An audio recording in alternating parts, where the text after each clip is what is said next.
¿Qué tal, gente? Esta noche vamos a hacer un viaje a un lugar muy extraño, el pasado, específicamente a la compleja y a menudo contradictoria relación que la Iglesia ha tenido con la idea del sexo, y cómo la usó no solo como un concepto de pecado, sino como una herramienta muy real para castigar, controlar y moldear a la sociedad. Imagínate por un momento un mundo donde cada pensamiento, cada impulso, cada mirada es monitoreado no por cámaras, sino por la idea de un poder omnisciente que juzga tu alma. Honestamente, con la cantidad de reglas que existían, tú probablemente no sobrevivirías ni una semana sin terminar en alguna penitencia pública. Sería incómodo. Entonces, antes de acomodarte, dale a me gusta y suscríbete, pero solo si de verdad te gusta lo que hago aquí. Me ayuda a saber que hay alguien ahí fuera, en la oscuridad, escuchando estas historias. Y ya que estás en eso, deja un comentario con tu ciudad y la hora a la que estás escuchando. Siempre es fascinante ver desde qué rincones del mundo nos conectamos. Ahora, apaga las luces, quizás enciende un ventilador para ese sonido de fondo suave y comencemos nuestro viaje de hoy. Cierra los ojos. Imagina por un instante que no estás en tu cama, sino en un lugar sin nombre, sin tiempo. Estás en un jardín. La luz del sol se filtra a través de hojas de un verde que nunca has visto, y el aire es cálido, perfecto. No tienes preocupaciones, no conoces el estrés, ni la ansiedad, ni la prisa. No conoces, de hecho, la diferencia entre tú y el resto del mundo. Eres parte de él, estás desnudo, pero la palabra desnudo no significa nada para ti. Es simplemente tu estado natural, como el de un ciervo en el bosque o un pájaro en el cielo. Solo hay una regla en este paraíso. Una, no comer del fruto de un árbol específico. Parece bastante simple, ¿verdad? Una sola cosa que no debes hacer en un lugar donde tienes todo lo demás. Francamente, es el tipo de prueba que la mayoría de nosotros reprobaría antes del almuerzo. Aquí es donde todo comienza. No con un acto de violencia, ni de traición en el sentido en que lo entendemos, sino con un acto de curiosidad y desobediencia. Una voz sutil, seductora, te susurra al oído. No es la voz de un monstruo, sino una voz de razón aparente. ¿De verdad dijo Dios que no comieras de ningún árbol? Pregunta. Es una pequeña distorsión, una semilla de duda, y luego viene la gran promesa. Si comes de ese fruto, no morirás. Al contrario, se abrirán vuestros ojos, y seréis como Dios, sabiendo el bien y el mal. Y ahí está el anzuelo, el conocimiento, la promesa de ser más de lo que eres. Así que das el paso, tomas el fruto, lo muerdes, y por un instante no pasa nada, pero luego, lentamente, una nueva sensación te inunda. Es una conciencia de ti mismo que no tenías antes. De repente, te das cuenta de tu propia desnudez, y no es solo una observación física, es una vulnerabilidad profunda, una separación. Por primera vez, sientes vergüenza. Tú y tu compañera se miran, y en esa mirada ya no hay solo unidad, sino también alteridad y una incómoda autoconciencia. Corréis, torpemente, a coser hojas de higuera para cubrir vuestra recién descubierta desnudez, inventando la ropa y la incomodidad de la moda en un solo y desafortunado momento. Este relato, el del Jardín del Edén, es el mito fundacional de casi toda la teología cristiana sobre el pecado. El concepto del pecado original es un hecho histórico y teológico fundamental. La idea de que toda la humanidad nace ya manchada, heredando la culpa de Adán y Eva. No es que tú hayas hecho algo malo, sino que naces de una estirpe caída. Tu propia existencia está ligada a ese primer acto de desobediencia. Y muy pronto, esa desobediencia se asoció íntimamente con el despertar de la conciencia sexual. Ahora, aquí viene una curiosidad poco conocida. En el texto hebreo original del Génesis, la serpiente es solo eso, una serpiente astuta. La idea de que esta criatura era en realidad Satanás, el gran adversario cósmico de Dios, es una interpretación mucho posterior.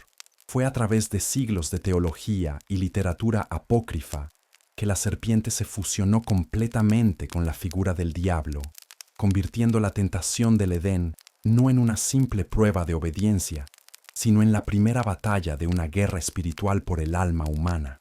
Esto hizo que la tentación sexual no fuera solo una debilidad humana, sino una trampa deliberada puesta por el mismísimo mal. Cuando la figura divina pasea por el jardín y os encuentra escondidos, llenos de miedo, comienza el primer interrogatorio de la historia, y con él el primer juego de culpas. Adán te culpa a ti, Eva, diciendo, la mujer que me diste por compañera me dio del árbol, y yo comí. Y tú, a tu vez, culpas a la serpiente. Nadie asume la responsabilidad, y las consecuencias son severas. La expulsión del paraíso, el dolor en el parto como castigo específico para la mujer, y el trabajo y el sudor como castigo para el hombre. El sexo, a partir de aquí, queda indisolublemente ligado a ese castigo. El deseo que llevó al acto y el placer del conocimiento se entrelazan con el dolor del parto, estableciendo una conexión directa entre el acto sexual y el sufrimiento. Los historiadores y teólogos, por supuesto, no se ponen de acuerdo en todo. Historiadores aún discuten si el fruto prohibido era una referencia literal a una fruta como una manzana, una tradición que viene de una confusión latina entre malum, manzana, y malum, mal, o si era desde el principio una metáfora del conocimiento carnal. Muchos argumentan que la historia no es sobre botánica, sino sobre el despertar de la libido y la conciencia, el momento en que los seres humanos se dieron cuenta de su capacidad para crear vida y experimentar placer fuera del control divino, y por tanto, se volvieron como dioses, en un sentido muy específico y peligroso. Así, te encuentras fuera de las puertas del Edén, en un mundo que de repente es hostil. El suelo es duro, el clima es impredecible, y llevas contigo no solo el recuerdo de lo que perdiste, sino una nueva y persistente sensación de culpa. Esta culpa se convertirá en la base sobre la que se construirá todo un edificio de control moral. Cada vez que sientas deseo, cada vez que tu cuerpo te recuerde su naturaleza carnal, te recordará también tu naturaleza caída, tu herencia de pecado. Es una carga psicológica brillante, si lo piensas desde una perspectiva de control. La idea de que estás inherentemente roto y necesitas una institución externa, la iglesia, para repararte, para guiarte, para salvarte de ti mismo. Este es el punto de partida. Antes de cualquier ley específica, antes de cualquier castigo físico, está la implantación de esta idea fundamental. Tu cuerpo, y especialmente sus deseos, no son de fiar. Son el eco de una catástrofe original, una debilidad que el diablo siempre estará dispuesto a explotar. Y con esta idea firmemente plantada en la conciencia colectiva, el escenario está listo para los arquitectos de la moral que vendrán después. Así que ahí estás, fuera del jardín, en un mundo que ahora se siente áspero y exigente.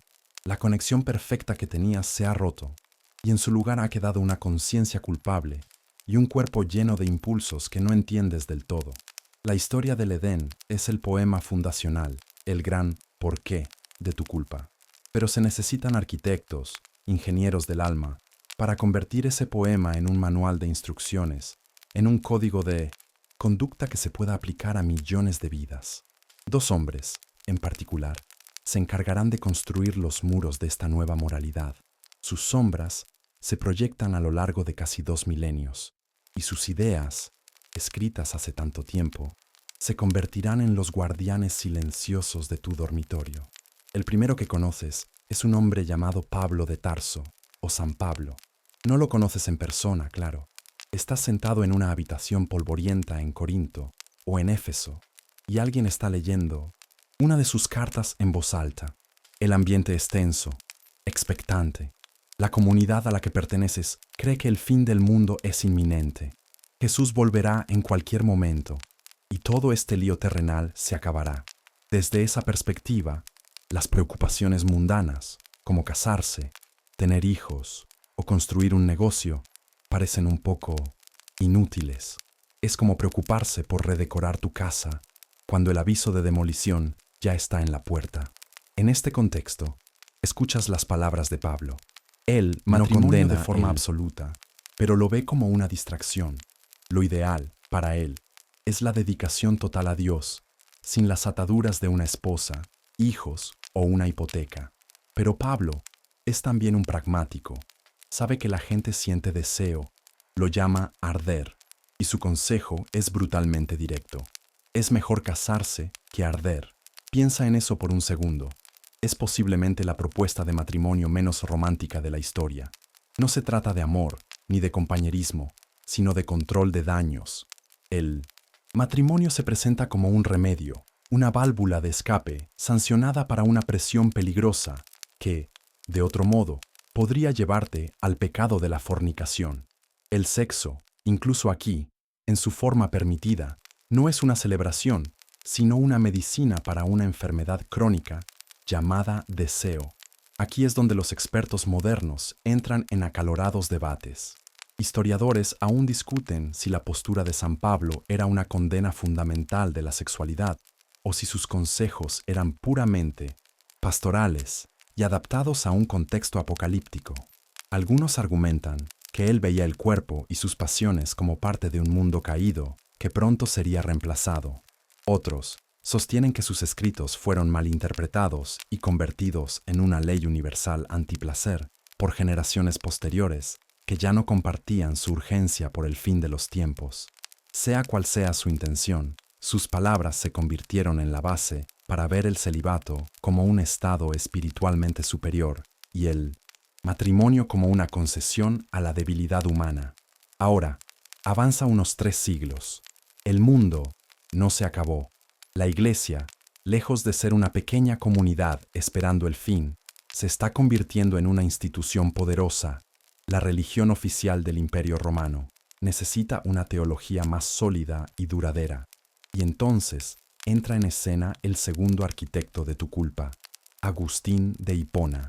Para entender a Agustín, tienes que imaginarlo no como un santo en un vitral, sino como un hombre brillante, apasionado y profundamente atormentado del norte de África.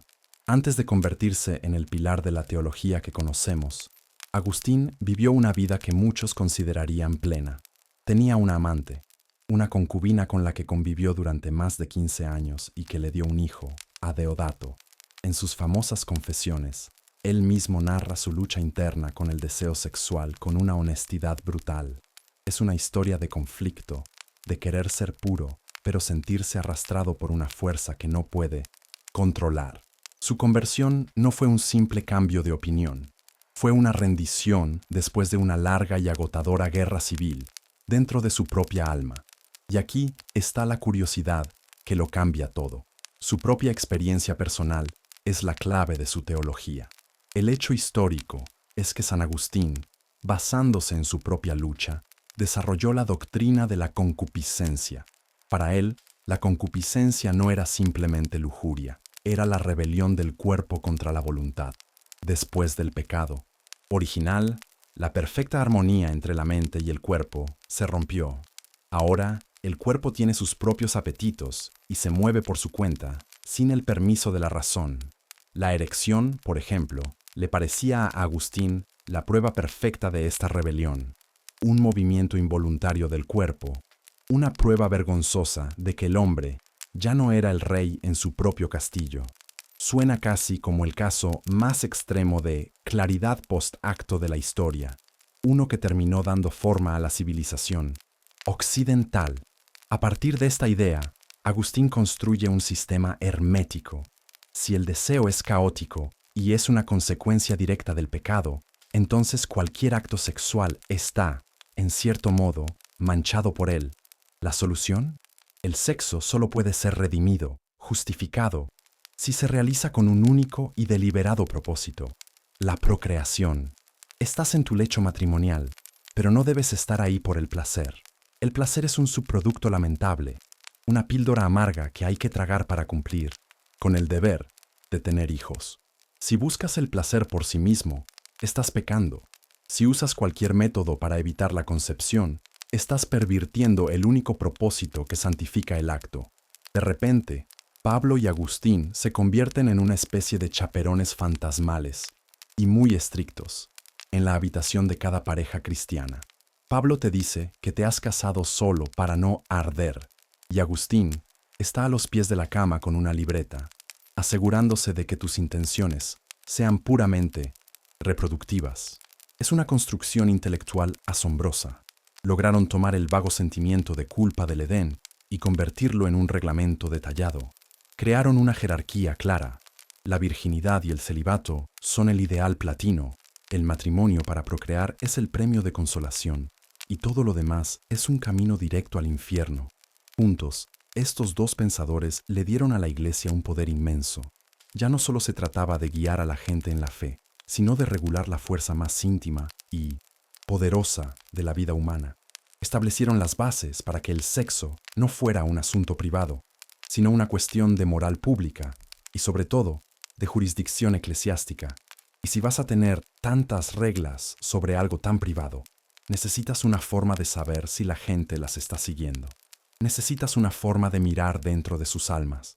Necesitas un teatro para la mente, un lugar donde cada pensamiento pecaminoso pueda ser confesado, examinado y, por supuesto, castigado. Tienes las reglas. Gracias a Pablo, sabes que tu deseo es un fuego que necesita ser contenido. Y gracias a Agustín, entiendes que tu cuerpo es un rebelde y que el sexo solo es aceptable si tienes la intención de fabricar un nuevo ser humano. Es un marco teórico bastante sólido, pero las teorías no se aplican solas. Necesitas un mecanismo de inspección, una forma de asegurarte de que la gente, en la privacidad de sus hogares y de sus mentes, está siguiendo el manual. Necesitas una puerta de acceso a la conciencia. Antes del siglo XIII, si cometías un pecado realmente grave, pensemos en adulterio, asesinato o renunciar a tu fe, el proceso era muy diferente. Te encontrarías de pie frente a toda tu comunidad, confesando tu falta en público. La penitencia era igualmente pública y brutalmente larga. Podrías pasar años vistiendo ropas ásperas, sin poder socializar, excluido de la comunión, con tu vergüenza a la vista de todos. Era el equivalente espiritual a ser puesto en el cepo en la plaza del pueblo. Debido a esto, la confesión era algo que se evitaba a toda costa, un último recurso para los peores pecados.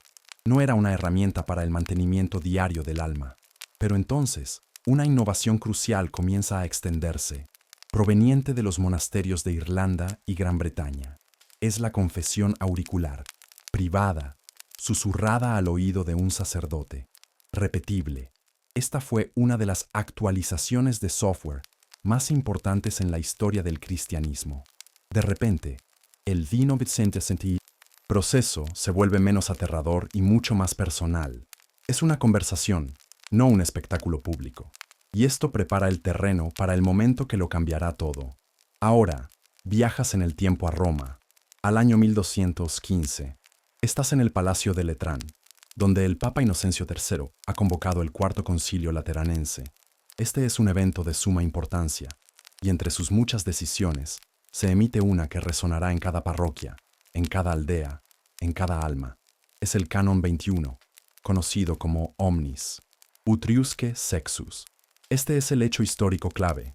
A partir de este momento, se vuelve obligatorio para todo cristiano, hombre o mujer, que haya alcanzado la edad de la razón, confesar todos sus pecados a su propio sacerdote, al menos una vez al año. De la noche a la mañana, la confesión pasa de ser una opción a ser una obligación. Es como una evaluación de desempeño anual para tu alma, con la diferencia de que tu jefe ya tiene una muy buena idea de en qué has fallado. Imagina lo que esto significa para ti. Por primera vez, te diriges a la iglesia no solo para rezar, sino para una introspección forzada. Entras en la penumbra, el olor a incienso y cera vieja llenando el aire. Te arrodillas y a través de una rejilla o una pantalla comienzas a hablar. Pero, ¿qué dices? Aquí es donde el sistema revela su verdadero genio y su poder. No se trata solo de confesar actos. El cura, tu confesor, ahora tiene el deber de guiarte, de interrogarte. Su trabajo es explorar el teatro de tu mente. ¿Has mirado a otra mujer con lujuria, hijo mío? ¿Has tenido pensamientos impuros sobre tu vecino, hija mía? ¿Te has demorado en esos pensamientos, encontrando placer en ellos? ¿Has hecho algo con tu esposa que no esté abierto a la procreación? De repente, te encuentras verbalizando tus impulsos más secretos. tus fantasías más fugaces, tus resentimientos más profundos. Es, en esencia, la invención del compartir en exceso unos 800 años antes de que existieran las redes sociales. Y es increíblemente poderoso. El pecado ya no es solo lo que haces, es lo que piensas, lo que deseas, lo que imaginas. Aquí es donde surge un intenso debate académico.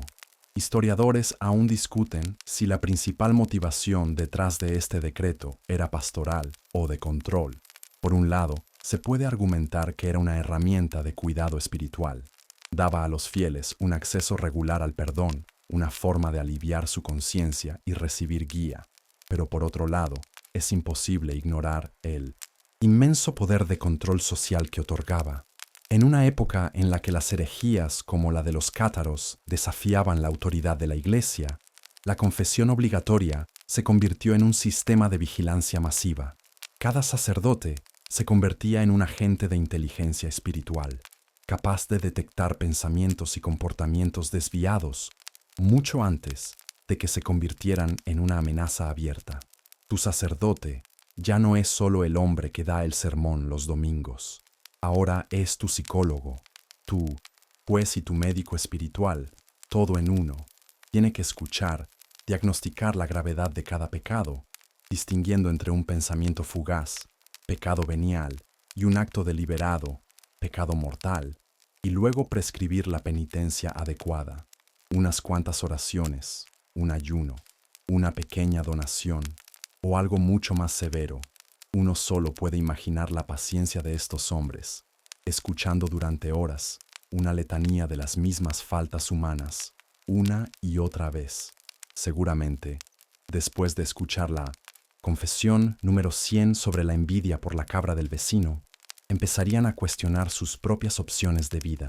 Este sistema transforma la relación entre tú y la Iglesia.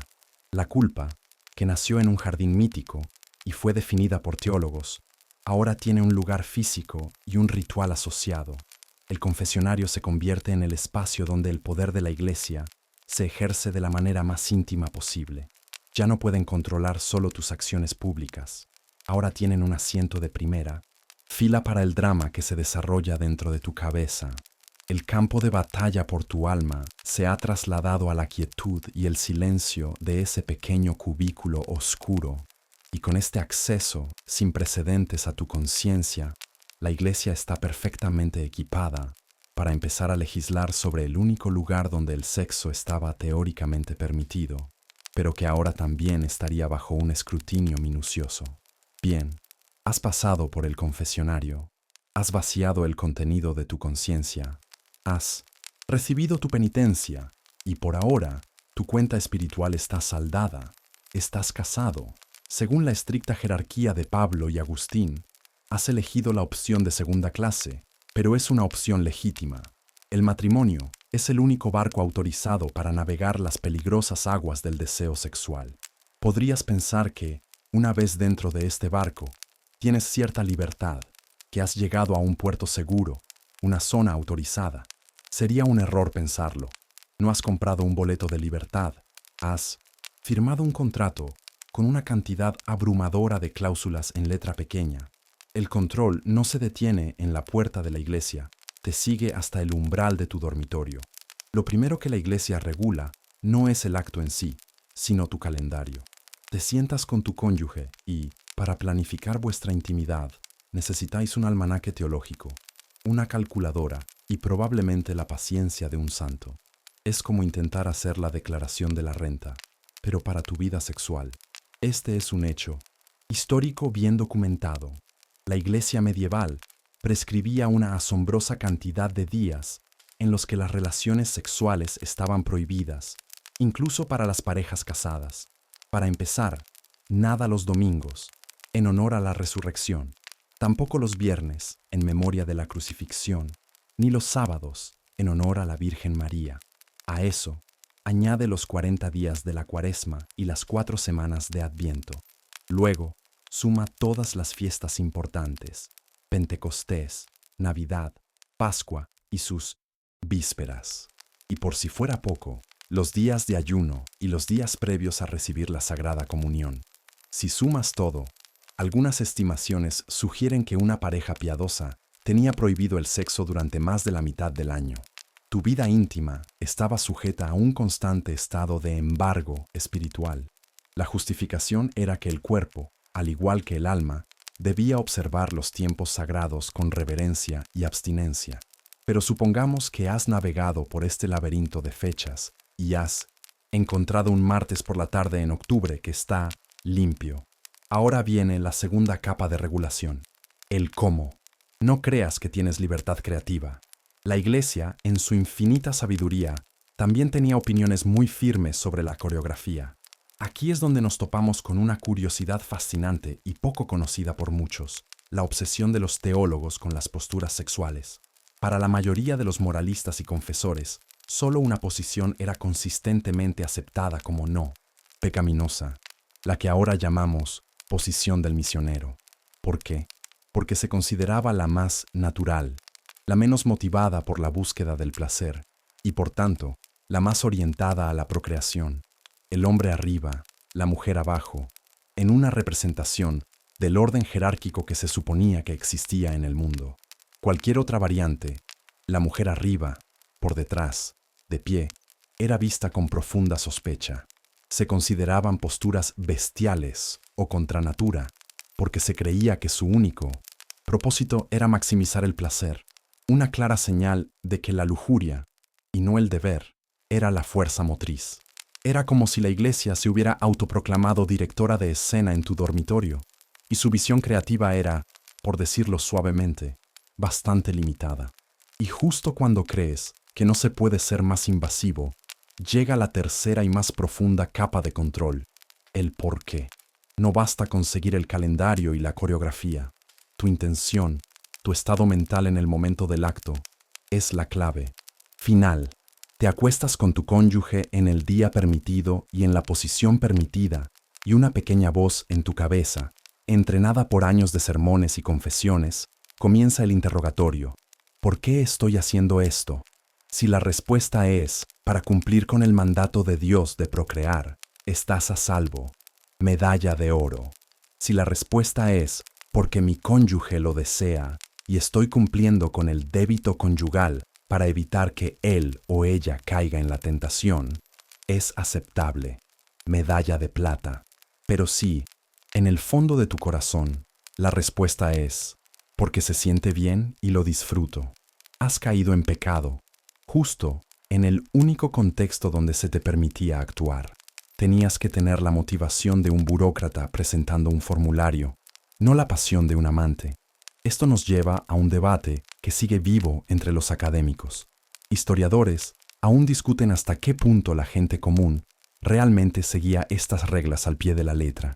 ¿Vivían los campesinos y artesanos medievales en un estado de constante cálculo teológico sobre su vida sexual? Probablemente no. Es casi seguro que existía una brecha enorme entre los manuales para confesores, escritos por clérigos célibes, y la realidad vivida en los hogares. Sin embargo, la amenaza del pecado y la condenación eterna era muy real, y el confesionario era el lugar donde la realidad y el ideal chocaban. Tu confesor te recordaría las reglas, y la culpa haría el resto del trabajo. Para reforzar estas normas, la Iglesia no dudaba en utilizar el miedo. Los teólogos advertían solemnemente que los niños concebidos en un acto de lujuria o en un día prohibido podían nacer con terribles consecuencias. Se decía que podían nacer ciegos, leprosos, epilépticos o incluso endemoniados. Tu placer momentáneo podía condenar a tu hijo a una vida de sufrimiento. Era una forma de chantaje biológico espiritual increíblemente efectiva. Así que aquí estás, en tu matrimonio, el único espacio supuestamente seguro, y te encuentras con que está más regulado que el tráfico de una gran ciudad. Cada aspecto ha sido examinado, legislado y juzgado. El tiempo, el método, la motivación. La Iglesia ha logrado insertar su código moral en el núcleo mismo de tu relación más íntima. Ha puesto un libro de reglas en tu mesita de noche. Si este es el nivel de microgestión que se aplica a la gente común, a los laicos, Uno no puede evitar preguntarse, ¿qué tipo de control se aplica a los propios controladores? A aquellos que se supone que son el modelo de toda pureza. ¿Has visto cómo la Iglesia ha entrado en tu casa, en tu calendario y en tu cama, regulando cada aspecto de tu vida íntima con un manual de reglas que haría palidecer a cualquier burócrata? Ahora, da un paso atrás y mira al hombre que te escucha en el confesionario, el que asiente con la cabeza mientras detallas tus faltas, el que te impone la penitencia. Si las reglas para ti, una persona común y casada, son tan increíblemente estrictas, ¿qué se puede esperar del propio controlador? ¿Cómo se asegura la Iglesia de que sus propios agentes, sus sacerdotes, sean puros, no solo en sus actos, sino en su misma esencia? La respuesta es una de las ideas más radicales y definitorias de la Iglesia latina, el celibato. Hoy en día, das por sentado que un sacerdote católico es un hombre soltero. Pero ahora te pido que imagines una escena diferente, una que fue la norma durante muchos siglos. Estás en una pequeña parroquia en el año 900. Tu sacerdote local, el padre Roberto, es un hombre respetado. Te bautizó, casó a tus padres y cada domingo da el sermón. Y después de la misa, lo ves irse a su casa, donde su esposa, Elena, lo espera con sus 4 hijos. Esto no es un escándalo, no es un secreto, es simplemente la realidad. Durante gran parte de la Alta Edad Media, muchos sacerdotes, obispos e incluso algunos papas estaban casados y tenían familias. La idea de un clero obligatoriamente célibe no estaba grabada en piedra desde el principio. Entonces, ¿qué cambió? La Iglesia comenzó a promover una idea espiritualmente muy potente. Un sacerdote, decían, está casado con la Iglesia. Su rebaño es su familia. Actúa in persona Christi, en la persona de Cristo. Y dado que Cristo no se casó, sus representantes terrenales tampoco deberían hacerlo. Se argumentaba que un sacerdote debía estar totalmente disponible para las necesidades de su comunidad, sin las distracciones de una esposa que se queja o un hijo con fiebre. No podía estar preocupado por un aniversario de bodas. Cuando tenía que recordar el día de la fiesta de un santo, tenía que ser etéreo, estar por encima de las preocupaciones mundanas que te afligían a ti. Esa es la razón oficial, la que se enseña en el catecismo. Pero si levantas el velo, encontrarás una razón mucho más pragmática y terrenal. Y aquí reside una curiosidad histórica fascinante. El celibato fue también una brillante estrategia económica y política. La Iglesia era, con mucho, la mayor terrateniente de Europa.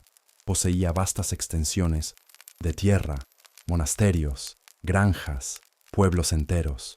Ahora, imagina que tu sacerdote terrateniente, el padre Roberto, muere. Si está casado, tiene herederos legítimos. Sus hijos podrían argumentar que la parroquia y sus tierras les pertenecen.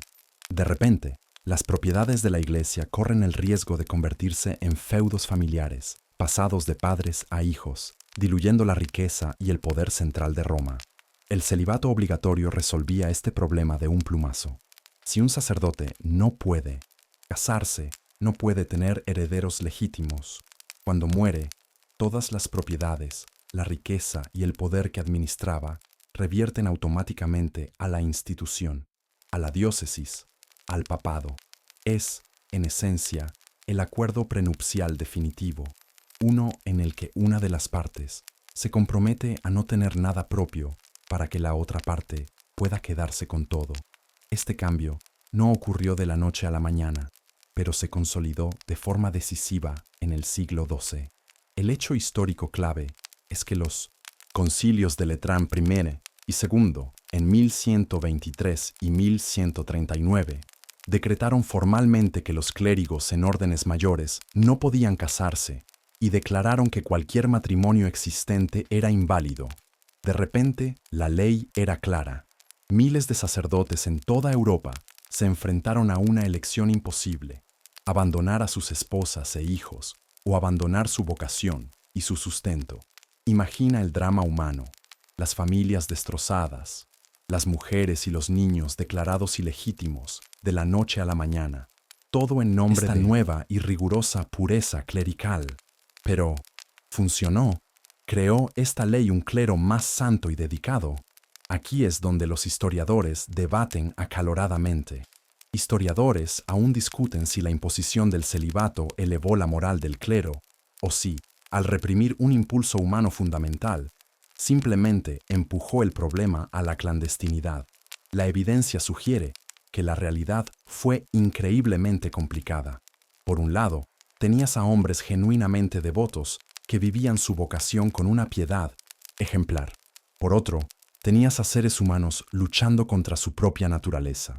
Era como nombrar a un hombre hambriento, guardia de una pastelería, y esperar que no probara los pasteles. La consecuencia más común fue la figura de la sobrina o el ama de llaves del sacerdote, una mujer que vivía con él y que, a los ojos de la comunidad, era su esposa en todo, menos en el nombre. Se sabía, se susurraba y a menudo se toleraba, siempre y cuando se mantuviera una fachada de discreción. Muchos sacerdotes tuvieron hijos, conocidos como sobrinos y sobrinas, a los que a menudo cuidaban y educaban, aunque no pudieran darle su nombre ni su herencia. Pero también había un lado mucho más oscuro. La supresión del deseo a veces conducía a transgresiones más graves.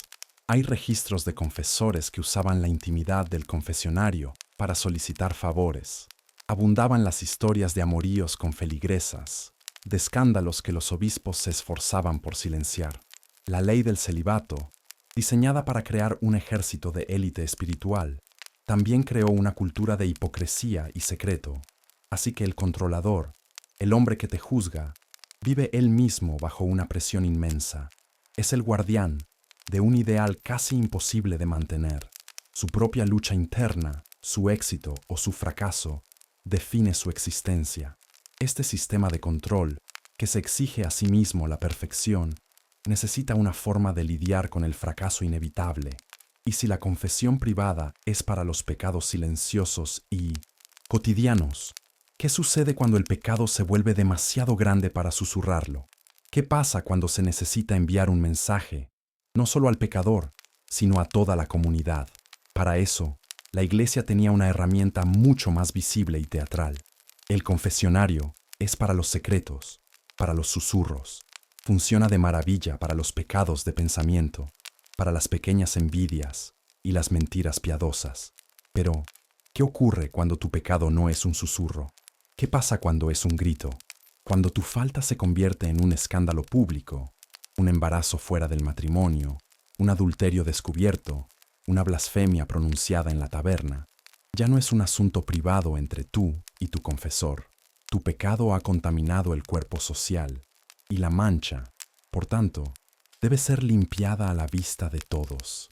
Para esto, la Iglesia tenía una herramienta mucho más teatral y aterradora: la penitencia pública. Ahora, imagínate que eres tú el pecador. No es un martes por la tarde en la penumbra de la iglesia. Es domingo por la mañana, la hora más concurrida. Pero no te estás vistiendo con tus mejores ropas para la misa. En su lugar, te envuelves en una simple sábana blanca, áspera y sin forma, la vestimenta oficial del penitente. No llevas zapatos. Sientes el frío y la suciedad de la calle bajo tus pies descalzos.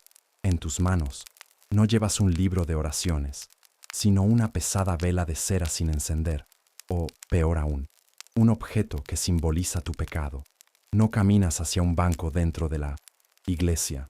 Tu lugar está en la puerta, en el umbral, ni dentro ni fuera, y ahí te quedas, de pie o de rodillas, mientras toda la comunidad pasa a tu lado. No te miran a los ojos. Sus miradas se deslizan sobre ti con una mezcla de piedad, desprecio y, sobre todo, alivio de que no son ellos los que están en tu lugar. Escuchas los murmullos. Sientes el peso de cientos de juicios silenciosos. Este es el teatro de la vergüenza, y tú eres el único actor en el escenario. Es, si quieres, la versión medieval de ser cancelado en las redes sociales, solo que con ropa mucho más incómoda y una total ausencia de wifi para defenderte. El hecho histórico es que esta forma de penitencia era una práctica común y estandarizada para castigar las ofensas morales que eran de conocimiento público. El ritual solía culminar cuando el penitente tenía que confesar su pecado en voz alta, pedir perdón a Dios y a la comunidad que había ofendido, y suplicar ser readmitido. El sacerdote, actuando como el árbitro final, te impondría la penitencia y, eventualmente, te permitiría volver a entrar en la iglesia, simbólicamente de vuelta en el rebaño.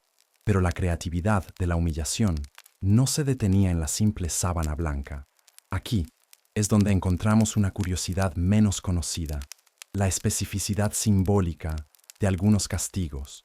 Las autoridades eclesiásticas y civiles a menudo diseñaban la penitencia para que se ajustara al crimen de una manera poética y cruel.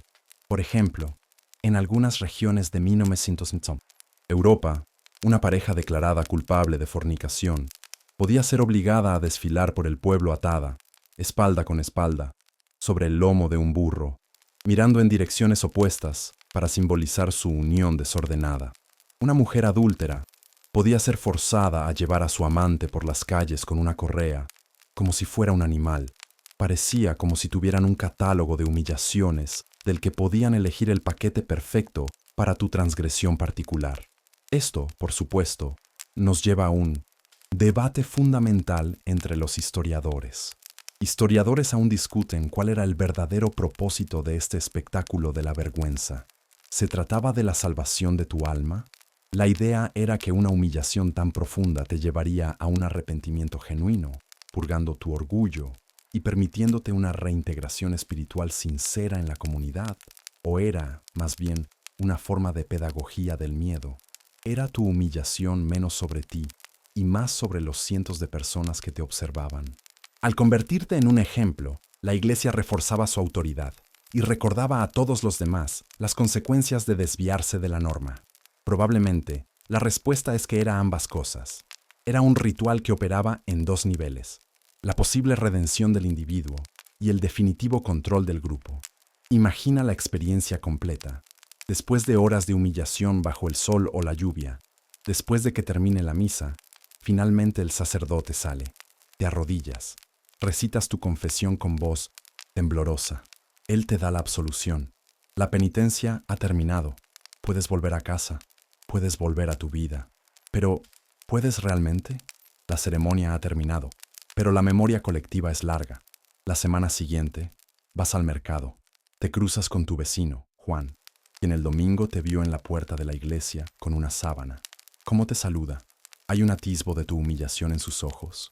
La panadera te trata de manera diferente. La vergüenza es una mancha que no se lava tan fácilmente. Se convierte en parte de tu historia, de tu identidad dentro de la pequeña y cerrada comunidad de tu pueblo. La torpeza de esas interacciones posteriores era, en sí misma, parte del castigo. Al dominar el arte de la penitencia pública, la Iglesia demostró entender una profunda verdad psicológica. La vergüenza puede ser una herramienta de control mucho más poderosa y duradera que el dolor físico. El miedo a ser señalado, a ser excluido, a convertirte en esa persona, es uno de los temores humanos más básicos. Regulaba el comportamiento no con guardias, sino con la mirada de los vecinos. Con este sistema, la Iglesia no solo castigaba los pecados cometidos, sino que también creaba una atmósfera de vigilancia mutua que disuadía eficazmente de cometerlos en primer lugar. Y pocas faltas activaban este sistema de vergüenza pública con tanta frecuencia como los eternos y problemáticos pecados de la carne. El teatro de la vergüenza está listo, el escenario en la puerta de la iglesia preparado. Ahora solo faltan los actores, y pocos pecados te garantizaban un papel protagónico en este drama público con tanta seguridad como los dos grandes clásicos de la transgresión carnal, la fornicación y el adulterio. Para la Iglesia, ambos eran una afrenta directa al plan de Dios. La fornicación, sexo entre dos personas solteras, era un desorden, un placer robado fuera del único contexto permitido.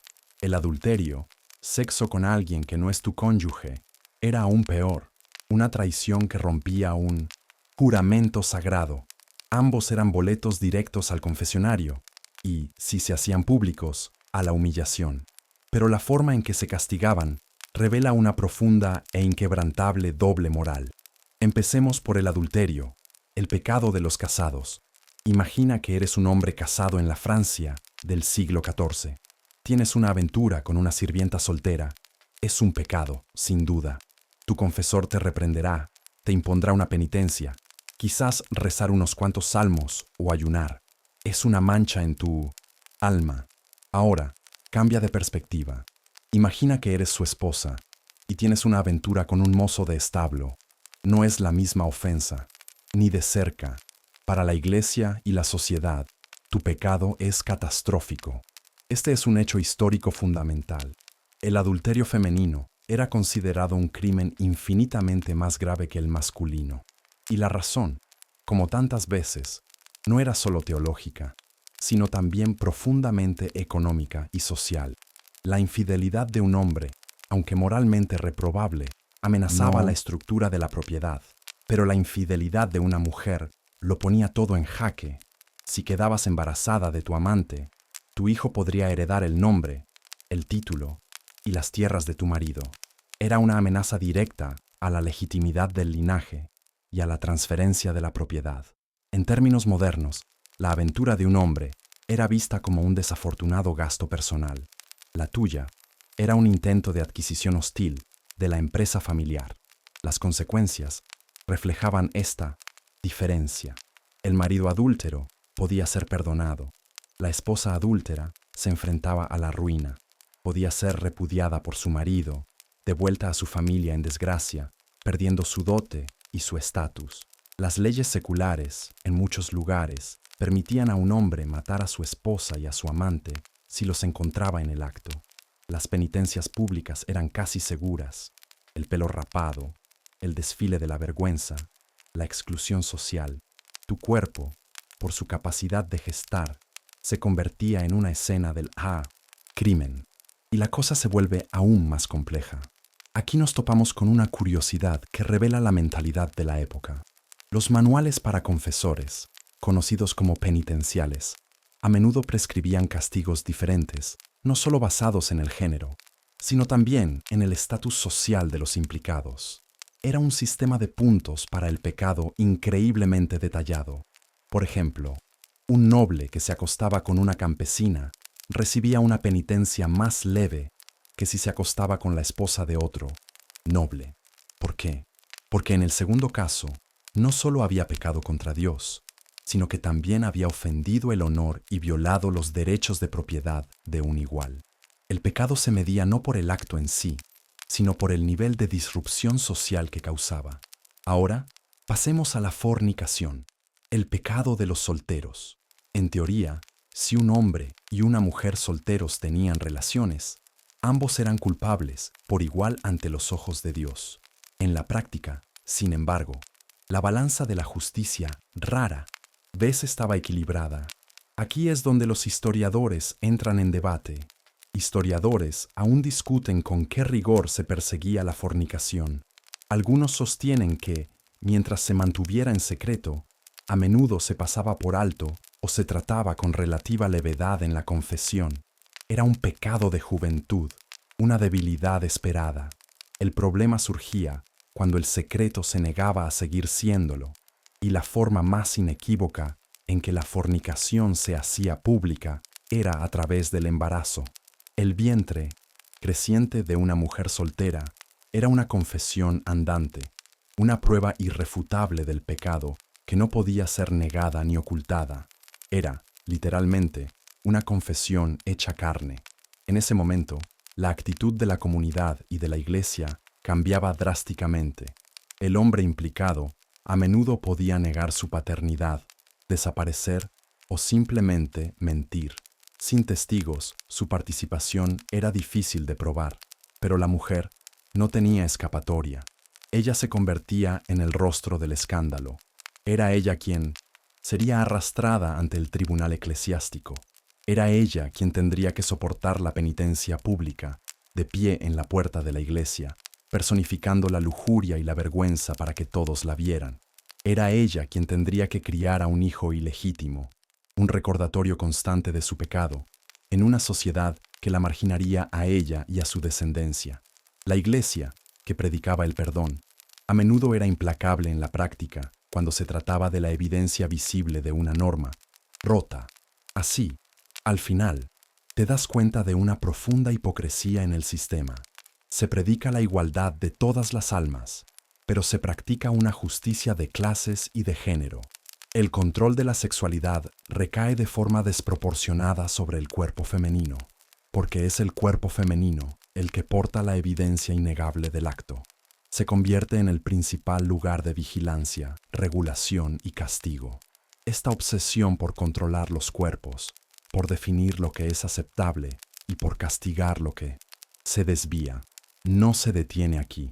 Se adentra en un territorio aún más oscuro, persiguiendo actos que ni siquiera se atrevían a nombrar en público, actos considerados no solo pecaminosos, sino antinaturales.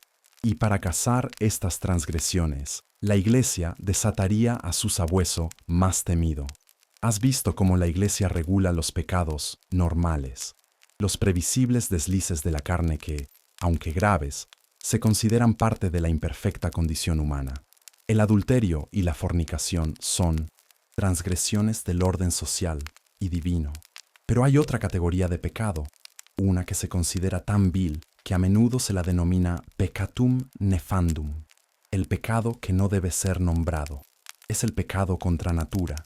Y para cazar a los culpables de esta ofensa, la Iglesia no enviaba a tu párroco local, desataba a una organización mucho más especializada, metódica y temida, el Santo Oficio de la Inquisición. Cuando escuchas la palabra Inquisición, piensas en herejes y en hogueras, y no te equivocas, pero su jurisdicción se extendía más allá de las creencias doctrinales. Entraba de lleno en el dormitorio. El hecho histórico es que para la Inquisición, especialmente la española, el crimen de sodomía era tratado no solo como un pecado mortal, sino como una forma de herejía. El término sodomía era convenientemente vago, una especie de carpeta de misceláneos para cualquier acto sexual que no tuviera como fin la procreación.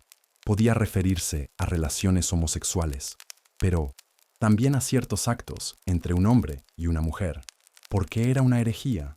Porque se consideraba una rebelión directa y deliberada contra el primer mandato de Dios en el Génesis: creced y multiplicaos. Era un acto de esterilidad voluntaria, una bofetada a la naturaleza misma, y por tanto, a su creador. Era un desafío existencial al orden divino. Ahora, imagina el terror. No has cometido un desliz. Has sido acusado de rebelión cósmica. El proceso no comienza con una citación educada. Comienza con un rumor, una denuncia susurrada al oído de un familiar del Santo Oficio. O, peor aún, con un golpe en tu puerta en mitad de la noche. No hay explicaciones. Te sacan de tu casa en silencio y desde ese momento entras en un universo paralelo regido por el secreto y el procedimiento. Aquí es donde descubres una de sus herramientas más eficaces, una curiosidad poco conocida sobre su método. El proceso mismo estaba diseñado para quebrar al acusado. Lo primero que hacían era confiscar todos tus bienes. Esto tenía un doble propósito. Cubría los costos de tu encarcelamiento y juicio, y servía como un poderoso incentivo para que otros te denunciaran, especialmente si te debían dinero o codiciaban tus propiedades. Una vez en la celda, te encontrabas en un completo aislamiento. No sabías quién te había acusado. La Inquisición protegía celosamente la identidad de sus informantes. Te pasabas días, semanas, tratando de reconstruir cada conversación, cada encuentro, buscando un enemigo, un desliz, algo que pudiera haberte traído aquí. Y luego venía el interrogatorio. Olvida las escenas de gritos y tortura inmediata. A menudo, empezaba como una conversación calmada, casi burocrática. Te sentabas frente a un panel de inquisidores y un notario que lo apuntaba todo. Eran los contables más terroríficos de la historia, registrando cada palabra, cada contradicción, en legajos que se conservarían durante siglos. Te instaban a aliviar tu conciencia y a confesar. Pero, ¿confesar qué si no sabías de qué se te acusaba exactamente? El objetivo era una confesión completa, y una confesión no estaba completa hasta que nombrabas a tus cómplices. Este era el genio perverso de su sistema. No solo querían que admitieras tu culpa, querían que te convirtieras en un informante. Te presionaban para que dieras nombres, para que describieras actos, para que implicaras a otros en tu pecado. Era la peor versión posible de una red social, donde añadir a tus amigos significaba llevarlos directamente a la cárcel. Este mecanismo creaba cadenas de denuncias que podían destrozar comunidades enteras, sembrando una paranoia en la que nadie podía confiar en nadie. Pero, ¿era la casa de sodomitas la principal prioridad de la Inquisición? Aquí es donde los académicos debaten. Historiadores aún discuten si la persecución de la sodomía era un objetivo central o una herramienta útil y secundaria. Muchos argumentan que la principal preocupación de la Inquisición eran las grandes herejías, los judaizantes secretos, los protestantes, los iluminados. Sin embargo, una acusación de sodomía era el arma perfecta para rematar un caso. Si ya sospechaban que eras un luterano encubierto, añadir el cargo de pecado contra natura te convertía en un monstruo absoluto a los ojos de cualquier tribunal. Era una forma de asegurarse de que no tuvieras ninguna simpatía, ninguna escapatoria. Las penas, por supuesto, eran de una severidad completamente diferente a las de la fornicación. Si te declaraban culpable, no te esperaba una penitencia en la puerta de la iglesia. Como hereje, serías relajado al brazo secular. Un eufemismo aterrador que significaba que la iglesia te entregaba a las autoridades civiles para tu ejecución, casi siempre en la hoguera. El fuego, creían, purificaba la tierra del ultraje de tu crimen. Al final, el poder de la Inquisición en este ámbito no residía solo en su capacidad para castigar, sino en su habilidad para crear un clima de miedo sofocante. La simple posibilidad de que una intimidad compartida, una palabra descuidada o la malicia de un vecino pudieran llevarte a ese laberinto de secretos y dolor era suficiente para obligar a la gente a una conformidad autoimpuesta. El control se internalizaba. Pero, ¿y si la tentación no venía de un vecino, ni de un amigo, ni siquiera de tu propio deseo, sino de una fuerza externa, sobrenatural y malévola, que te visitaba en la oscuridad de la noche? ¿Has visto cómo la Iglesia y sus instituciones vigilan el mundo exterior? El párroco local, la comunidad, el temido inquisidor, todos tienen sus ojos puestos en tus acciones y, a través de la confesión, en tus pensamientos. Pero, ¿qué pasa cuando el campo de batalla se traslada a un lugar donde nadie puede verte? ¿Qué ocurre cuando cierras los ojos y te duermes? En la quietud de la noche, tu mente consciente, ese guardián moral que has entrenado tan cuidadosamente, se relaja, y en ese espacio vulnerable, en el teatro de tus sueños, otras fuerzas pueden entrar. Imagina que estás durmiendo profundamente. De repente, te encuentras en un sueño increíblemente vívido, uno de naturaleza erótica, o quizás experimentas algo diferente, una sensación de parálisis, un peso aplastante en tu pecho y la inconfundible sensación de una presencia en la habitación. Te despiertas sudando, con el corazón acelerado, confundido y, sobre todo, culpable. En un mundo sin conocimiento de la psicología del sueño o de la parálisis del sueño, ¿cómo interpretas esta experiencia? No puedes culpar a tu vecino, ni a una mirada lasciva en el mercado. La tentación te ha encontrado en tu lugar más privado. La teología medieval tenía una respuesta muy clara y aterradora para esto. No estabas solo, habías sido visitado. Si eras un hombre, te había visitado un súcubo, un demonio con la apariencia de una mujer increíblemente bella, diseñado para seducirte y robarte tu esencia vital a través de un orgasmo nocturno. Si eras una mujer, el visitante era un incubo, un demonio masculino que te asaltaba en tu sueño para robarte tu virtud. Esta creencia es un hecho histórico innegable. La existencia de íncubos y súcubos era tratada como una realidad teológica por las mentes más brillantes de la Iglesia. Figuras como Santo Tomás de Aquino escribieron sobre ellos, y el infame manual de caza de brujas, el Malleus Maleficarum, el martillo de las brujas, les dedica secciones enteras, explicando sus métodos y propósitos. Para el hombre común, esta creencia ofrecía una extraña forma de consuelo. Una emisión nocturna, algo vergonzoso e inexplicable, podía ser convenientemente externalizada. No era tu cuerpo débil y pecador traicionándote, era un ataque demoníaco. Es la excusa definitiva. No fui yo, fue un súcubo. Por supuesto, seguías siendo culpable del pecado del placer, pero al menos la iniciativa venía del infierno, no de tu propia mente corrupta. Pero la teología iba mucho más allá, adentrándose en una logística francamente extraña. Aquí nos topamos con una curiosidad poco conocida y fascinante, la teoría de la procreación demoníaca. Los teólogos se preguntaban, si los demonios son espíritus, ¿cómo puede un íncubo embarazar a una mujer? La solución, articulada por Aquino, era un proceso de 2 pasos. Primero, un demonio, en forma de súcubo, mantenía relaciones con un hombre dormido para recolectar su semen. Luego, ese mismo demonio se transformaba en un íncubo, volaba hacia una mujer dormida y depositaba en ella el semen robado. Era, en esencia, el servicio de mensajería más siniestro que se pueda imaginar. El niño resultante, según esta teoría, no era hijo de un demonio, pero su concepción estaba tan íntimamente ligada a una intervención demoníaca que nacía con una inclinación innata hacia el mal. Personajes legendarios, como el mago Merlín, a veces eran explicados de esta manera. Entonces, ¿qué estaba pasando realmente aquí? Historiadores aún discuten si estas creencias eran principalmente una forma de explicar fenómenos fisiológicos o si eran una herramienta de control social. Por un lado, en un mundo precientífico, culpar a un demonio de una polución nocturna o de la aterradora experiencia de la parálisis del sueño tenía perfecto sentido.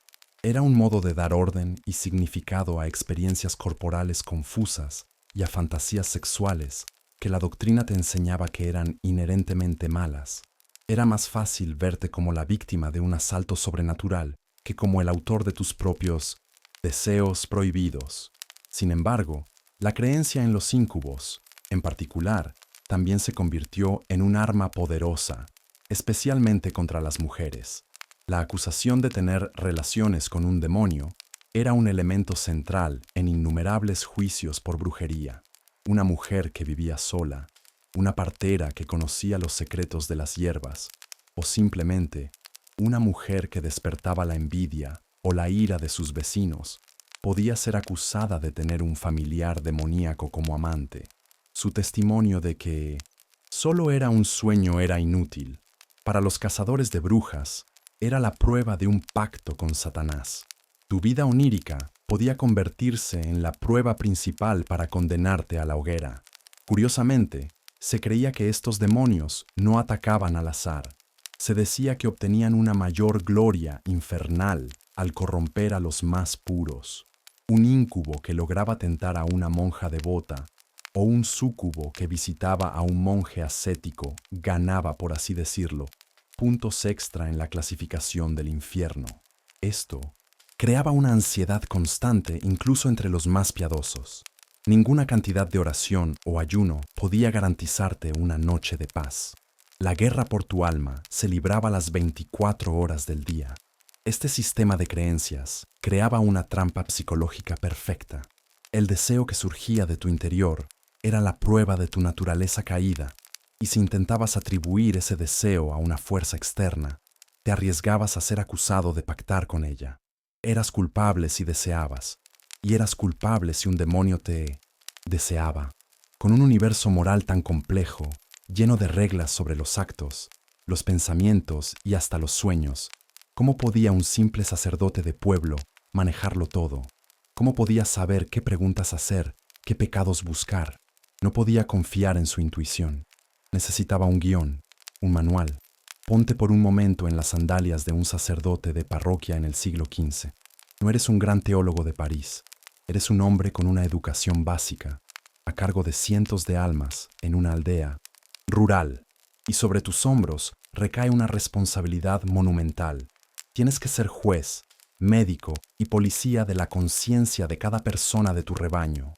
Tienes que navegar por las complejidades del débito conyugal, interrogar sobre los días prohibidos, discernir entre una tentación ordinaria y una visita de un súcubo, y calcular la penitencia correcta para cada falta. Es una tarea abrumadora. Si un pecador se te escapa sin confesar un pecado mortal por tu falta de pericia, su alma podría estar perdida, y la culpa sería tuya. Necesitas ayuda, necesitas un guión, y la Iglesia, en su infinita sabiduría organizativa, te lo proporcionó. Entra en escena una de las herramientas de control más eficaces y menos conocidas de la época, el Manual de Confesores. Imagínalo como un libro pesado, encuadernado en cuero, con páginas y páginas de texto denso en latín. Este libro se convierte en tu compañero más fiel, tu guía secreta para la intrusión en el alma humana. Es un hecho histórico que, tras la obligación de la confesión anual, establecida en 1215, floreció un nuevo género literario, la Summa Confessorum o el Manual para Confesores.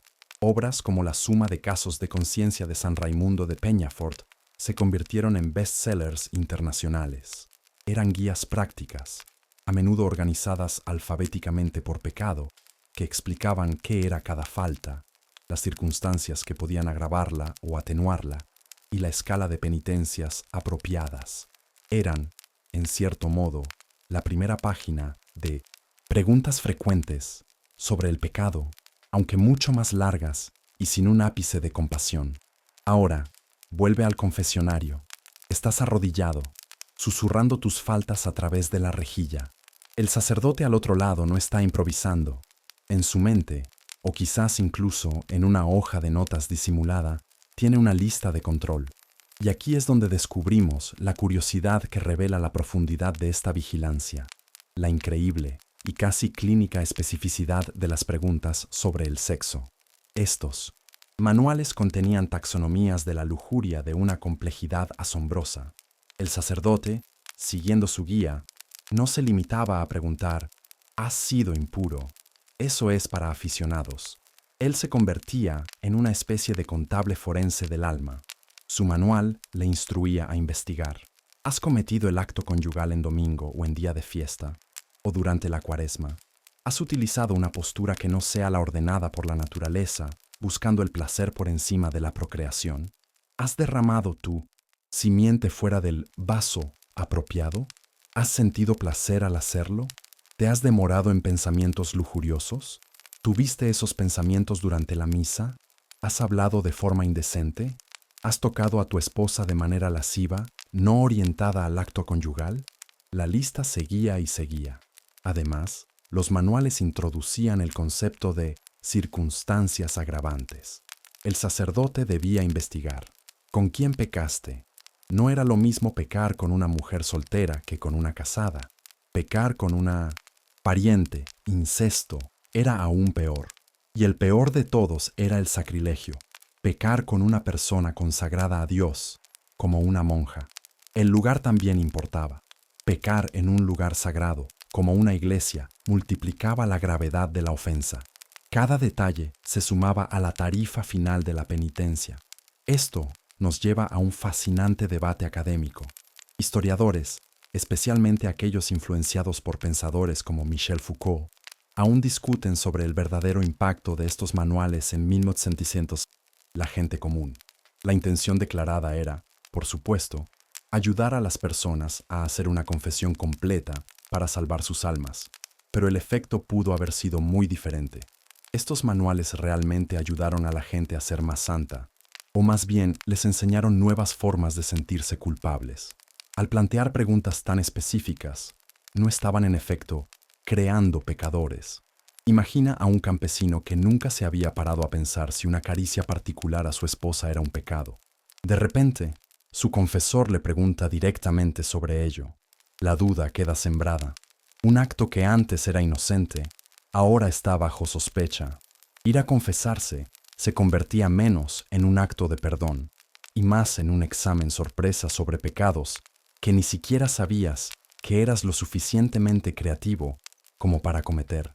Los manuales no solo identificaban el pecado, lo producían, generando una cultura de la ansiedad y el escrutinio minucioso de uno mismo. Estos libros fueron una tecnología de poder, increíblemente sofisticada. Transformaron la confesión de una conversación espiritual en un interrogatorio metódico. Estandarizaron la culpa a lo largo y ancho de la cristiandad, y este sistema de vigilancia detallada, esta ciencia de la disección del alma, naturalmente enfocaba su lente de aumento con especial intensidad sobre la que consideraban la fuente de todo este desorden carnal, el origen de la tentación, el campo de batalla donde el diablo luchaba con más ahínco, el cuerpo de la mujer. Tienes el manual, tienes el guión, tienes el sistema de vigilancia perfectamente afinado en el confesionario. Ahora, el foco de la cámara se ajusta y se centra en el que, para la mente medieval, es el protagonista principal en el drama de la tentación carnal, el cuerpo femenino. En la gran narrativa de la Iglesia sobre el pecado, el hombre es a menudo un actor secundario, una víctima trágica de sus propias debilidades. Pero la mujer es el origen, la catalizadora, la puerta por la que el desorden entra en el mundo. Para entender esto, tienes que volver al principio, al jardín. La figura de Eva proyecta una sombra larguísima sobre todas las mujeres de la cristiandad. Es un hecho histórico y teológico que la interpretación de Eva como la primera pecadora y la principal tentadora formó la base de una profunda misoginia cultural y religiosa. Tertuliano, uno de los primeros padres de la Iglesia, se dirigió a las mujeres diciendo: ¿Y no sabes que eres una Eva, Eri? Eres la puerta del diablo. Esta idea se repitió de 1000 formas durante siglos. La curiosidad de la mujer, su capacidad de persuasión, su propia belleza y sexualidad, no se veían como dones, sino como armas peligrosas en el arsenal del demonio. Es el caso más antiguo y duradero de la historia de culpar a tu ex por absolutamente todos tus problemas. Esta visión tenía consecuencias muy prácticas en tu vida. Si eres una mujer, se te enseña desde niña que tu cuerpo es un problema a gestionar. Debes ser modesta. Debes cubrirte. Tu pelo, considerado una de las armas de seducción más potentes, debe estar velado en la iglesia. Tu voz debe ser suave. Tu mirada baja. Tu presencia en el espacio público es un riesgo, una potencial ocasión de pecado para los hombres que te vean. Tu lugar está en la casa, bajo la autoridad de tu padre y, después, de tu marido. Eres un campo de batalla andante, y la primera línea de defensa es la tela que te cubre. Y si la teología no fuera suficiente, la ciencia de la época venía a confirmar estas ideas. Aquí nos encontramos con una curiosidad fascinante. La medicina medieval, heredada de los griegos como Galeno, proporcionaba una justificación biológica para el control masculino. Se creía que las mujeres eran, esencialmente, hombres imperfectos, una versión más fría, húmeda y, por tanto, menos racional de la forma humana ideal. Y lo más extraño de todo era la teoría del útero errante.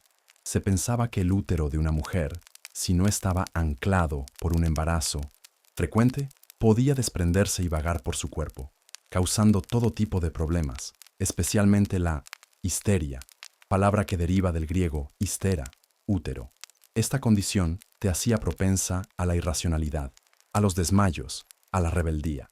La solución, por supuesto, era el matrimonio y los hijos. Tu propia fisiología, según la ciencia, exigía que fueras controlada por un hombre para tu propio bien. Tu útero era como una mascota traviesa que había que mantener con una correa muy corta. Pero aquí es donde la historia se vuelve paradójica, porque por cada sermón que te advertía sobre la maldad de Eva, había otro que te hablaba de la perfección de la Virgen María. La Iglesia te presenta dos modelos opuestos de feminidad, la pecadora y la santa, la puerta del infierno y la puerta del cielo. Y esto genera un intenso debate. Historiadores aún discuten si la veneración a la Virgen María sirvió como un contrapeso positivo y empoderador a la misoginia imperante. Algunos argumentan que, sí, que María ofrecía a las mujeres un modelo de fuerza, dignidad e importancia crucial en la historia de la salvación. Era la nueva Eva, cuya obediencia deshizo la desobediencia de la primera. Sin embargo, otros historiadores sostienen que el culto a María, en realidad, creó un estándar aún más dañino e inalcanzable. Piensa en ello. El ideal de mujer es virgen y madre. Es una paradoja divina que ninguna mujer real podría jamás emular. Si eres virgen, eres pura, pero incompleta porque no. Cumples tu función de procrear. Si eres madre, has cumplido tu función, pero ya no eres pura porque has conocido el acto sexual, que como ya vimos, está inherentemente manchado por la concupiscencia. Es el equivalente a una oferta de trabajo que pide 10 años de experiencia para un puesto de becario. Es una trampa. Al elevar este ideal imposible, la Iglesia devaluaba la vida y la sexualidad de las mujeres de carne y hueso, atrapadas entre la vergüenza de Eva y la inalcanzable perfección de María. Vives, por tanto, en un mundo que te clasifica constantemente según el estado de tu cuerpo. Eres virgen, casada o viuda. Tu valor, tu identidad y tu lugar en la sociedad están definidos por tu relación con los hombres y tu función reproductiva. Tu cuerpo no te pertenece del todo. Es un recipiente para la próxima generación y un campo de batalla espiritual que debe ser vigilado, disciplinado y, si es necesario, purificado. Este intenso enfoque en el cuerpo como fuente de pecado exigía métodos de purificación igualmente físicos. No bastaba con arrepentirse en el confesionario. A veces, el cuerpo pecador, tanto masculino como femenino, tenía que ser sometido a pruebas, a un sufrimiento deliberado para calmar sus rebeliones. Tenía que ser agotado, disciplinado y puesto en movimiento, a menudo en viajes largos y arduos, para expiar sus faltas y buscar la redención. Tu cuerpo es el problema. Esa es la lección que has aprendido una y otra vez. Es la fuente de la tentación, el escenario del pecado, un rebelde que ignora los dictados de tu alma. Por lo tanto, la lógica de la época dicta que si el cuerpo es el origen de la falta, debe ser también el instrumento de la penitencia. No basta con sentir remordimiento en tu mente. Tu carne debe pagar el precio. Para ello, la Iglesia tenía dos métodos principales, uno pasivo y otro activo: privar al cuerpo y agotarlo. La privación era el ayuno. Es una penitencia común, prescrita para pecados menores en el confesionario. Te la tomas en serio. Sientes el vacío en tu estómago, un dolor sordo y constante. Te sientes débil, a veces mareado, y se te enseña que esta debilidad física es una fortaleza espiritual. Al negar al cuerpo su combustible, estás subyugando sus pasiones. El hambre, se te dice, purifica la sangre y aclara la mente para la oración. Es una forma de recordarle a tu cuerpo quién está al mando. Pero para los pecados más graves, para los escándalos que manchan a toda una comunidad, un simple ayuno no es suficiente. Para eso se necesita una solución mucho más drástica: el peregrinaje penitencial. Imagina que tu pecado, quizás un adulterio notorio o un hijo ilegítimo, ha sido juzgado. El obispo te sentencia, no te envía a una cárcel, te ordena que te vayas. Te dice que debes caminar a un lugar santo, un lugar a cientos, quizás miles de kilómetros de distancia. Es un hecho histórico que el peregrinaje forzado era una de las penitencias más severas de la Edad Media. Tu destino podría ser Roma, para rezar ante las tumbas de San Pedro y San Pablo, o, si tu pecado es excepcionalmente grave, la lejana y peligrosa Jerusalén. Más comúnmente, te envían a Santiago de Compostela, en el extremo noroccidental de España. Es la versión medieval de que te digan: vete a dar un largo paseo y piensa en lo que has hecho. Solo que el paseo dura un año y podrías morir en el intento. Así que empacas una pequeña bolsa con pan, te pones un sombrero de ala ancha y empiezas a caminar. Dejas atrás tu casa, tu familia, tu lengua, todo lo que conoces. Los primeros días son una dolorosa novedad.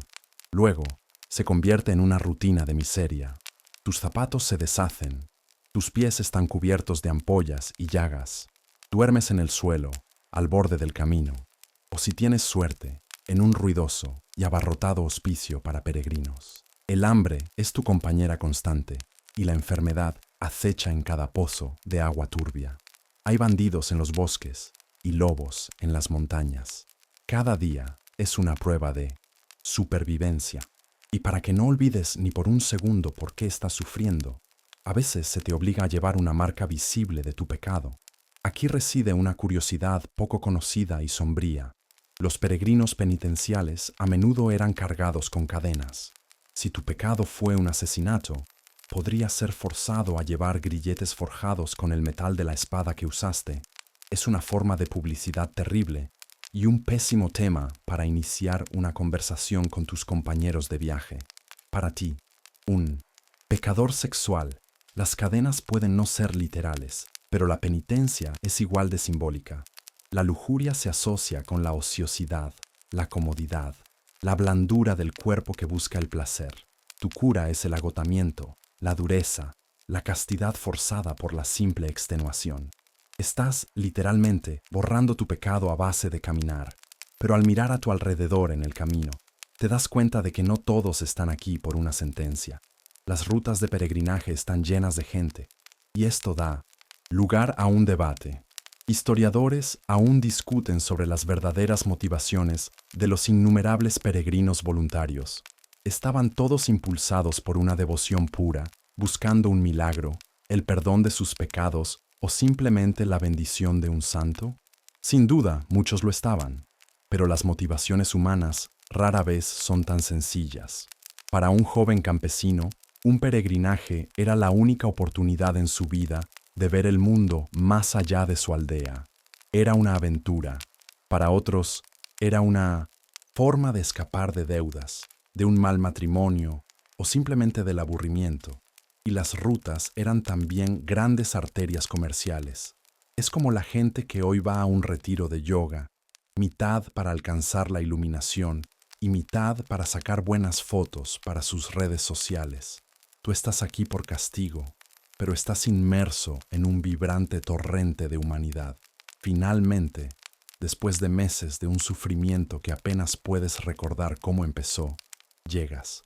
Ves las torres de la Catedral de Santiago en Minamonsensis, el horizonte. La emoción es abrumadora. Entras en la ciudad santa, te unes a la multitud y finalmente llegas ante la tumba del apóstol. Rezas, lloras, dejas tu pequeña ofrenda. Recibes un pequeño pergamino, la Compostela, que certifica que has completado tu viaje. Ese papel es tu salvación.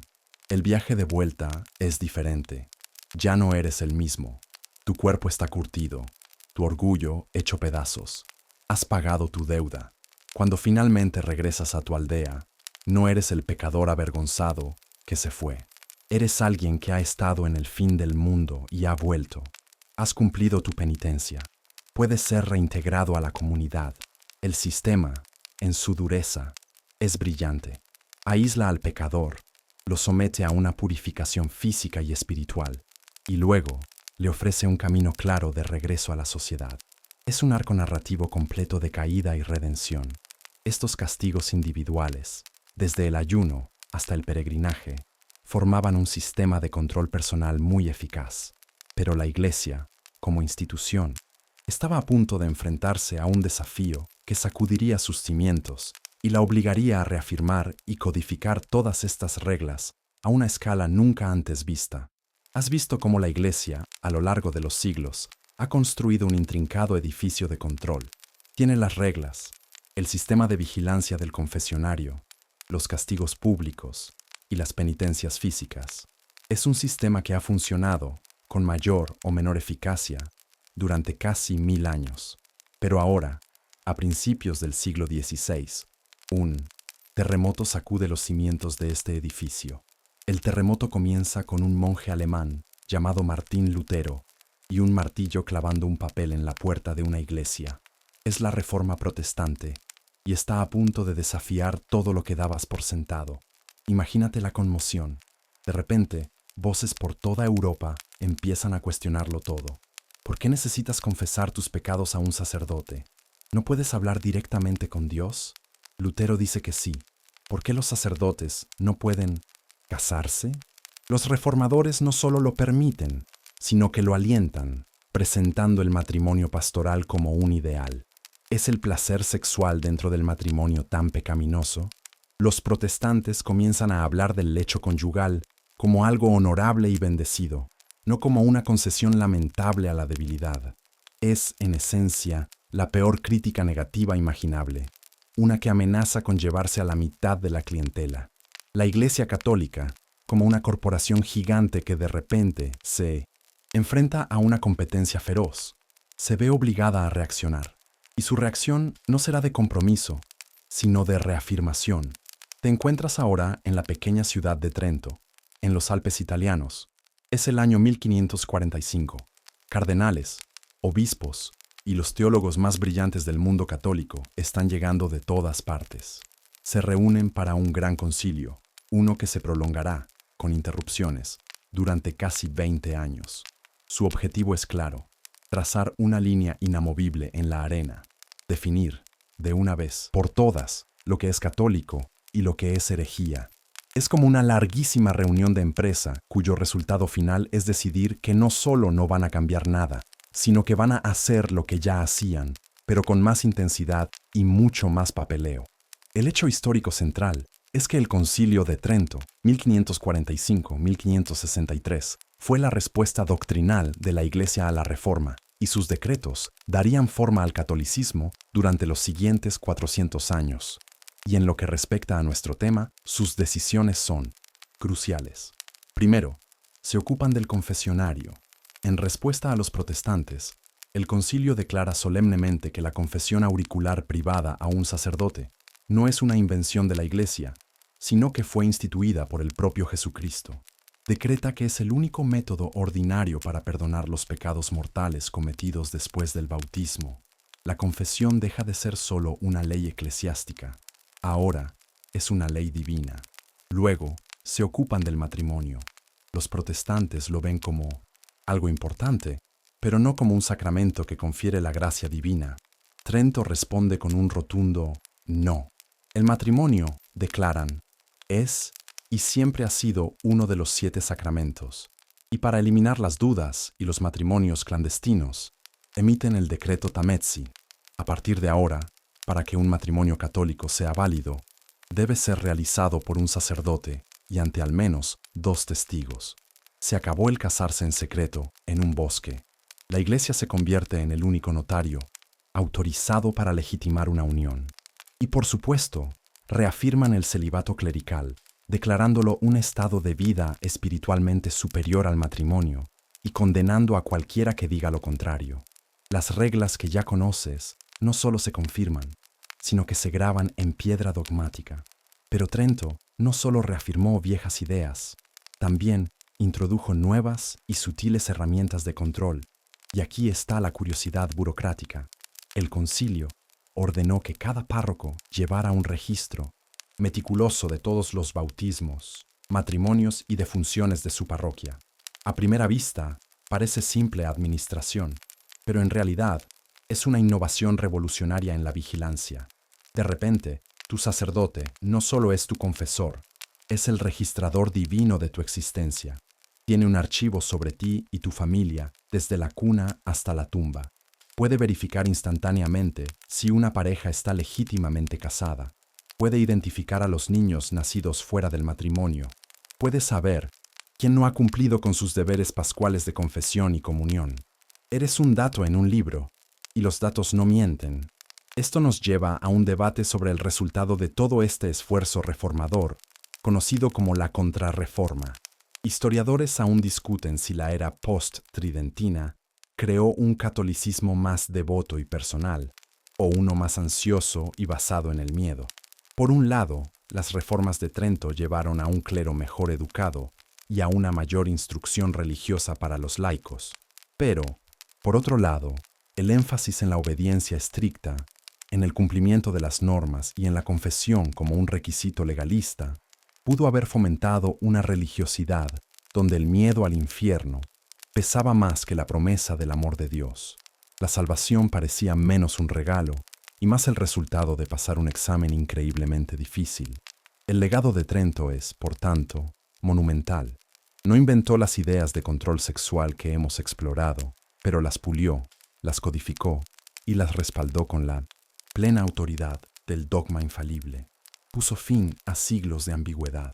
Las reglas eran más claras, más rígidas y estaban mejor vigiladas que nunca. Sin embargo, con el paso del tiempo, el énfasis comenzaría a cambiar lentamente. El espectáculo del castigo físico público empezaría a decaer y en su lugar, el control se enfocaría en un campo de batalla mucho más interno y silencioso. Tu propia psique. Has viajado por un mundo de control visible y físico. Un mundo donde el castigo era un espectáculo. Viste al pecador en la puerta de la iglesia. Sentiste el frío de las piedras bajo los pies del peregrino. Oliste el miedo que emanaba de las salas de la Inquisición. El poder se ejercía sobre el cuerpo. Lo marcaba, lo humillaba, lo agotaba y, en última instancia, lo destruía en la hoguera. Pero los mundos cambian. Las ideas, como el agua, se filtran y erosionan hasta las rocas más duras. Y una nueva era, la de la razón, está amaneciendo en el horizonte. Avanzas hasta el siglo XVIII. La Ilustración. Filósofos y pensadores comienzan a mirar las viejas formas de castigo con horror y desdén. La tortura para obtener confesiones, el espectáculo del suplicio público. Todo empieza a parecerles no solo cruel, sino ineficaz y bárbaro. Es el tipo de cosa, argumentan, que embrutece a la sociedad en lugar de refinarla. Además, francamente, las ejecuciones públicas son un desastre y probablemente malas para el valor de las propiedades cercanas. Lentamente, bajo la presión de estas nuevas ideas y del creciente poder de los estados seculares, el andamiaje del castigo físico comienza a ser desmantelado. Las hogueras de la Inquisición se apagan. La sábana blanca del penitente público se guarda en un armario y se olvida. El peregrinaje forzado se convierte en una rareza. Podrías pensar que esto es el fin de la historia, que el control se ha evaporado junto con el humo, pero no es así. El poder no desaparece, se adapta, se vuelve más sutil, más eficiente, abandona el cuerpo como su objetivo principal y se concentra en un territorio mucho más vasto y difícil de conquistar, tu mente. El castigo se traslada de la plaza del pueblo al teatro de tu psique. Dentro de la propia iglesia, este cambio también está ocurriendo. Figuras como San Alfonso María de Ligorio, un teólogo moral del siglo XVIII, se convierten en la personificación de este nuevo enfoque. Esta es una curiosidad importante. Ligorio y otros como él abogaron por una forma de confesión más pastoral y menos judicial. Enseñaron a los sacerdotes a ser menos como jueces implacables y más como médicos compasivos del alma. El objetivo no era tanto condenar al pecador, sino entender la raíz de su pecado y guiarlo suavemente hacia la virtud. Parece que los confesores, de repente, habían sido enviados a un seminario sobre atención al cliente. Pero esta nueva amabilidad tiene un efecto paradójico. Es mucho más invasiva. El viejo confesor quería saber los hechos. ¿Qué hiciste? ¿Cuántas veces? El nuevo confesor, de estilo ligoriano, quiere saber cómo te sentiste. Quiere explorar tus intenciones, tus tentaciones, tus pequeñas victorias y tus repetidas caídas. La confesión se transforma de un interrogatorio legal a una sesión de terapia espiritual. Se te anima a realizar un examen de conciencia cada noche, a repasar tu día no solo en busca de actos pecaminosos, sino de pensamientos, sentimientos e intenciones impuras. Y esto nos lleva a un debate crucial que resuena hasta hoy. Historiadores y filósofos como Michel Foucault se preguntan si este cambio hacia el control psicológico fue realmente un acto de humanización o fue, en cambio, la invención de una forma de poder mucho más profunda y eficaz. El antiguo sistema de castigo físico era terrible, pero intermitente. Sufrías el castigo y luego, hasta la próxima transgresión, estabas relativamente libre. El nuevo sistema, sin embargo, busca instalar un vigilante permanente dentro de tu propia cabeza. El objetivo ya no es solo castigar el crimen, sino evitar que incluso pienses en cometerlo. Es como si te convencieran de instalar una cámara de seguridad en tu cerebro y luego te dieran el trabajo de ser el guardia que tiene que ver las imágenes las 24 horas del día. los 7 días de la semana. El resultado de esta transición es la internalización de la culpa. La voz del confesor se convierte en tu propia voz interior. Ya no necesitas a un sacerdote que te pregunte si tuviste pensamientos impuros, porque tú mismo te lo preguntas. Sientes una punzada de vergüenza no cuando te descubren, sino en el mismo instante en que sientes un deseo prohibido, la ansiedad, el escrúpulo, esa vaga pero persistente sensación de que hay algo inherentemente sucio o roto en tu sexualidad, se convierte en tu estado natural. Este es el verdadero legado del sistema. Las instituciones externas, la Inquisición, la penitencia pública, pueden haber desaparecido en su mayoría, pero la arquitectura del control que construyeron fue internalizada. La hoguera ya no arde en la plaza, pero una pequeña llama de culpa parpadea constantemente en un rincón de la mente moderna. El miedo al castigo físico se ha transformado en la ansiedad de la autovigilancia perpetua. Y es este eco silencioso, esta herencia psicológica, la que nos acompaña hasta el día de hoy, mucho después de que los manuales de los confesores se hayan convertido en piezas de museo. Y así, nuestro largo viaje a través de los siglos llega a su fin. Te encuentras ahora de vuelta en el presente, en un mundo que a primera vista parece completamente ajeno a los peregrinos encadenados y a los manuales de los confesores. Es un mundo de ciencia, de psicología, de una libertad sexual que habría sido inconcebible y probablemente apocalíptica para un teólogo del siglo XIII. Y sin embargo, si escuchas con atención, puedes oír los ecos. El sistema que hemos explorado no desapareció sin más, se disolvió en la cultura, dejando una marca de agua en nuestra forma de pensar sobre el cuerpo, el deseo y la culpa. El legado más evidente es ese fenómeno cultural tan conocido que se ha convertido casi en un cliché, la culpa católica.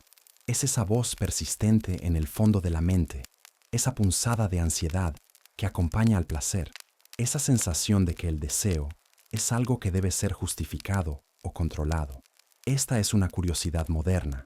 El concepto de culpa católica es un tropo psicológico tan reconocido que se ha estudiado académicamente, explorando cómo una educación religiosa estricta puede moldear la conciencia de una persona en relación con la sexualidad.